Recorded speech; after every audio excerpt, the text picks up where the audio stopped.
नरेश महाराणा प्रताप की।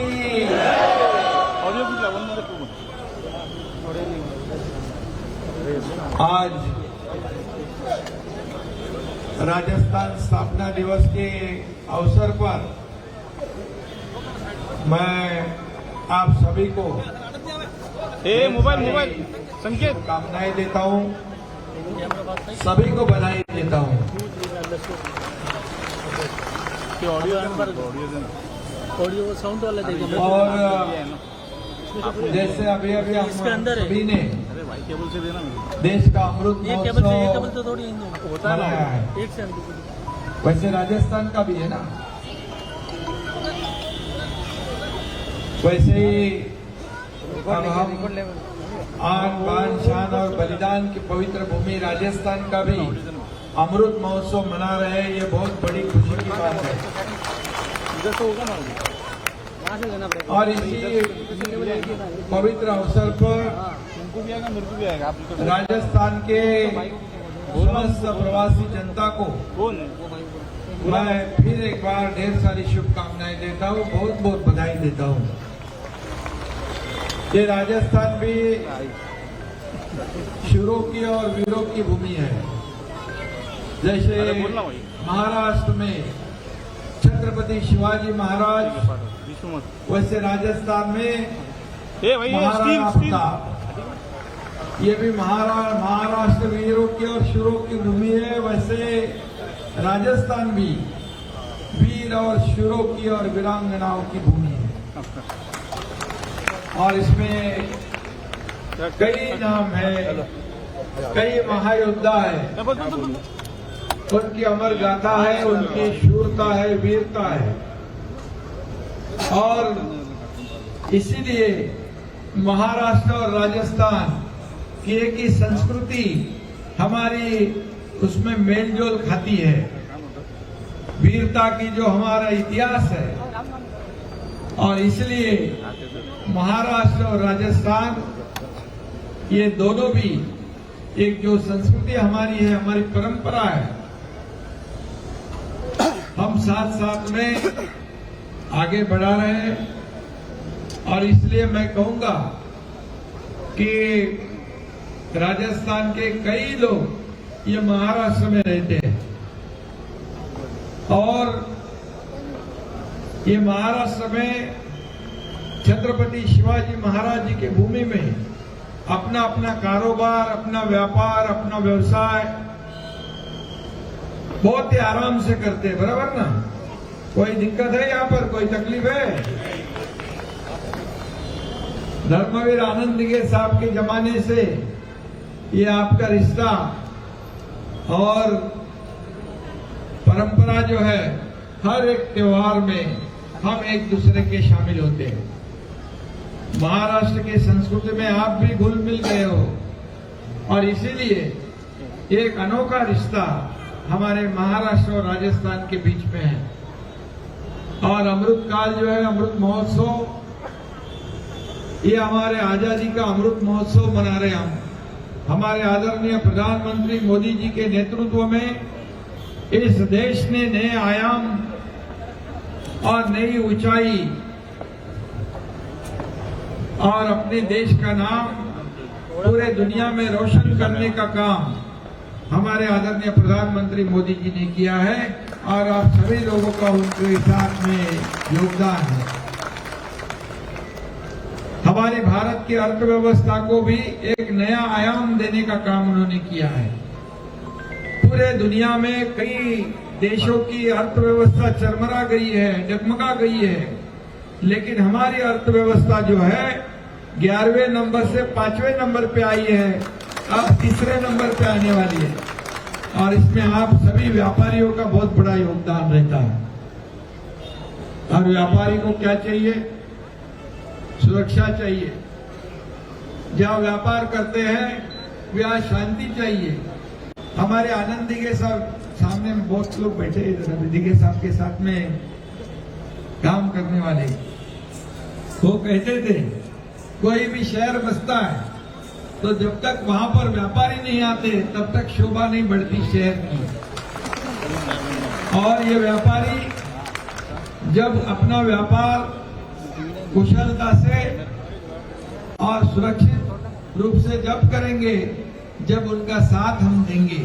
और दिघे साहब हमेशा व्यापारियों को सुरक्षा कवच देने वाले हमारे नेता थे और वही परंपरा आज इस थाने शहर, थाने जिले में नहीं बल्कि पूरे महाराष्ट्र में कई जगह पे सभी लोग अपना अपना कारोबार व्यापार पूरी तरह से शांति से कर रहे हैं।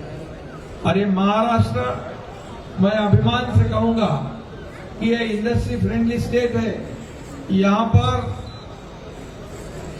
एफडीआई में हमारा महाराष्ट्र मतलब विदेशी निवेश में पहला नंबर पे है महाराष्ट्र। ये बहुत बड़ी बात है। आज हम लोग दावोस में गए थे पिछले साल, 1,80,000 करोड़ के एमओयू साइन किए थे। 80% उसमें से एग्जीक्यूशन हुआ, इम्प्लीमेंटेशन हो गया। और इस बार जब गए हम लोग तो 3,73,000 करोड़ के एमओयू साइन हो गए, क्योंकि महाराष्ट्र एक सुरक्षित राज्य है और इसमें हमारे मोदी जी का समर्थन है। ये डबल इंजन की सरकार है, इसलिए बहुत से उद्योजक यहाँ आ रहे। संजय नायक जी आए हैं, यहाँ पर आइए। संजय वागुले भी है। सबका हमारे भूतपूर्व सांसद श्री संजीव जी नाइक साहब का स्वागत है। और इसीलिए आइए संजय नायक जी।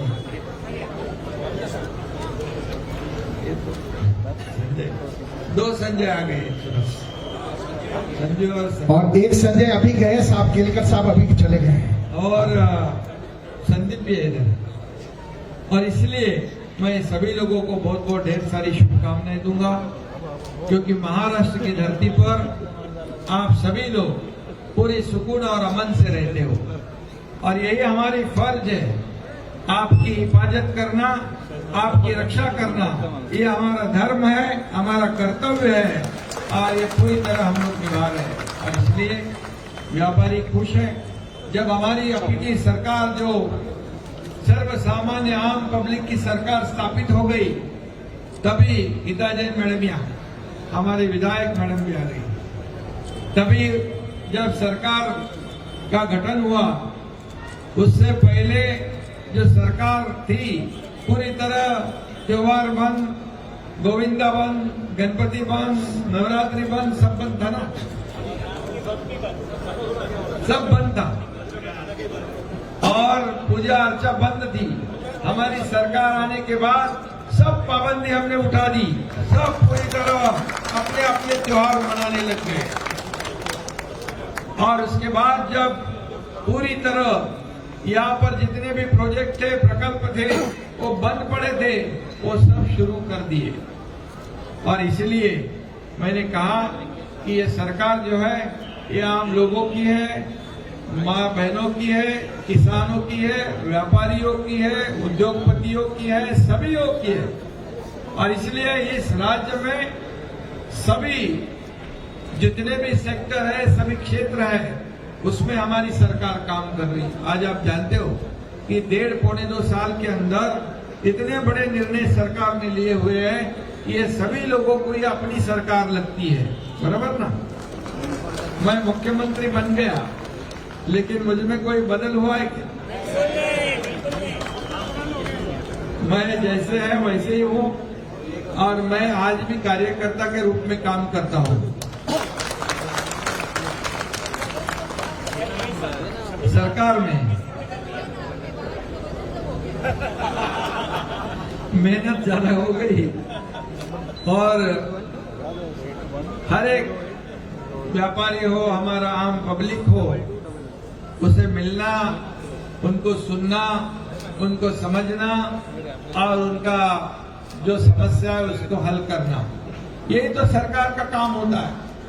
सरकार घर में बैठ के चलाई नहीं जाती, सिर्फ कार्यालय में बैठ के सरकार चलाई नहीं जाती, तो लोगों के दुख दर्द जानने के लिए फील्ड पर जाना पड़ता है, ग्राउंड पे जाना पड़ता है। जब आपत्ति और जब समस्या संकट आता है तब वहां पर खुद मैं पहुंच जाता हूँ, हमारे मंत्री पहुंचते, हमारे उप मुख्यमंत्री पहुंचते, सभी लोग पहुंच जाते हैं। और यही तो सरकार का काम होता है। और इसलिए मैं इतना ही कहूंगा कि राजस्थान एक लड़ाकू राज्य है और महाराष्ट्र भी लड़ाकू है। लड़ाकू बोले तो शूर वीरता,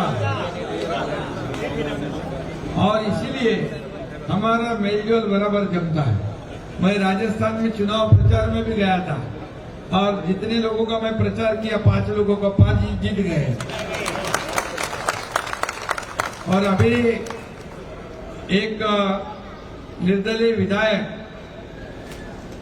नहीं अपनी पार्टी में शामिल हो गए। राजस्थान की निर्दलीय विधायक हमारी बहन है, उसने शिवसेना में अभी अभी प्रवेश भी कर दिया है और शिवसेना और भारतीय जनता पार्टी और हमारी अजीत दादा महायुति इस राज्य में काम कर रही है। और इसीलिए मैं आपको इतना ही कहूंगा कि इस राजस्थान स्थापना दिवस में कितने लोग आए, कितने समाज के लोग, 36 कौम के सब लोग यहाँ पर इकट्ठा हुए। ये महिलाओं की संख्या ज्यादा है क्योंकि मोदी जी ने अभी आरक्षण दिया है और महिलाओं का सम्मान करने वाला ही हमारा महाराष्ट्र राज्य है। महिलाओं के लिए कई योजनाएं हमने की है, अभी मैं उसमें नहीं जाना चाहता हूं। और इसीलिए कि ये आज 36 कौम को एक जगह लाने का काम इस थाने शहर ने किया है। ये ऐतिहासिक दिवस है ऐसा मैं कहूंगा। और इसलिए फिर एक बार राजस्थान स्थापना दिवस और राजस्थान विकास मंच जो है इसको मैं धन्यवाद दूंगा, आपका अभिनंदन करूंगा और बहुत बहुत शुभकामनाएं दूंगा। मुझे आपने बुलाया यहाँ पर, सम्मान किया, इसलिए मैं आपका आभारी हूँ। इतना ही कहूंगा कि आपका एक मुख्यमंत्री एकनाथ शिंदे इस मंत्रालय में बैठा है, कभी भी चिंता करने की आवश्यकता नहीं। कुछ भी काम हो निश्चित रूप से आपके लिए हमारे दरवाजे खुले हैं, बराबर ना। और इसलिए सभी लोगों को बहुत बहुत धन्यवाद। जय हिंद,